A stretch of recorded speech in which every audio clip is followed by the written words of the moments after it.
Hello everyone, welcome back to my channel.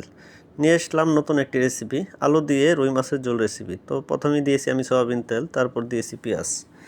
পেঁয়াজটাকে দেখেন আমি লাল বাদামি কালার করে ভেজে নিয়েছি। অবশ্যই এভাবে ভেজে নেওয়ার চেষ্টা করবেন। পেঁয়াজটা ভাজা হওয়ার পর আমি দিয়ে দিব হালকা একটু পানি দিয়ে এটাকে আমি 1 মিনিট কুক করে নেব।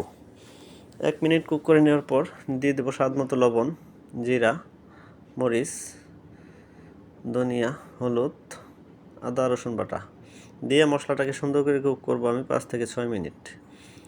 দিয়ে আমি দিয়ে দিলাম কিছু কাঁচামরিচ, দিয়ে এটাকে আর 1 মিনিট কুক করব। কুক করার পর আমি দিয়ে দিব আলুগুলো আমি লম্বা লম্বা করে কেটে নিয়েছি।